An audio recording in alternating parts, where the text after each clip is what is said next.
यहाँतिर दिउँसोको 3 बज्यो है। हिउँ बिहानदेखि हिउँ पर्या परे यस्तो भइरहेछ, यस्तो पारा। अनि आज चाहिँ यो हिउँ परेको कारणले हो के हो कुन्नी, हाम्रो सामानहरू लानुपर्ने पनि धेरै अर्डर आएन के अरे। 3 बजी नै छुट्टी भयो क्या, त्यही भएर छोरी घर हिँडियो, रुम हिँडियो, यस्तो छ। अनि अघिसम्म चाहिँ पुरै हिउँ परेर अनि यहाँ त्यो सेक्दै थियो, अनि अहिले चाहिँ अलिअलि पग्लेर पुरै पानी परे जस्तो भइरहेछ।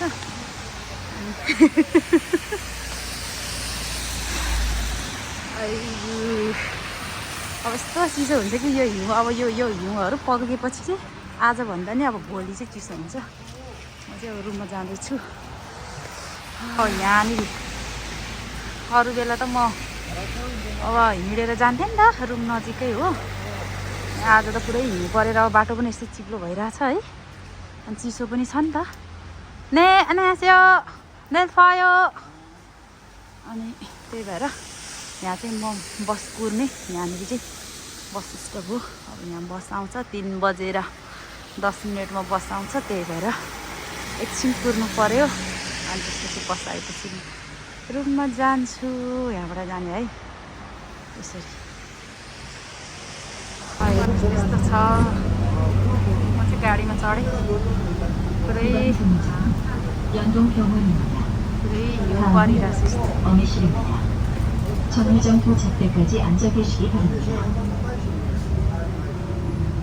भयो नि त हिउँ परेर गाडीभित्र चाहिँ ठुलो सरले बोल्न मिल्दैन, त्यही भएर मैले बोलिनँ है।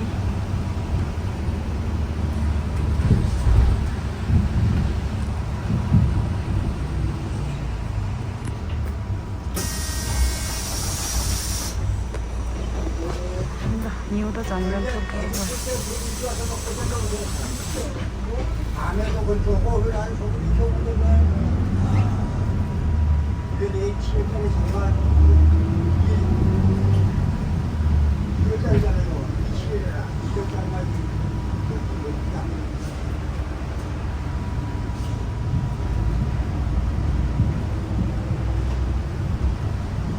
म चाहिँ बसबाट ओर्लेर अनि थोरै बसबाट ओर्लेर अनि रुममा जानलाई थोरै हिँड्नुपर्छ क्या।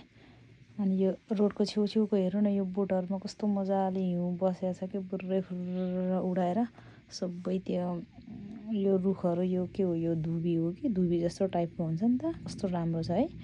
अनि यसमा बसेर कस्तो राम्रो देखिएको छ क्या, त्यो मलाई चाहिँ कस्तो मनपर्छ क्या यस्तो चाहिँ। अनि त्यही भएर यसरी हातले खेलाउनु मन लाग्छ क्या। तर चिसो चाहिँ धेरै चिसो हुन्छ है। यो चाहिँ मैले ओढेर आएको छाता है गाइस। आयो आज यो मैले अघि एकचोटि भिडियो बनाउँदाखेरि खसालेको थियो अलिअलि, यस्तो गरेर यस्तो भएको छ क्या छाता नै पुरै यस्तो आज पुरा उडिरहेको छ यसरी हिउँ त है। यस्तो छ। म चाहिँ रुम आइपुगेँ साथीहरू।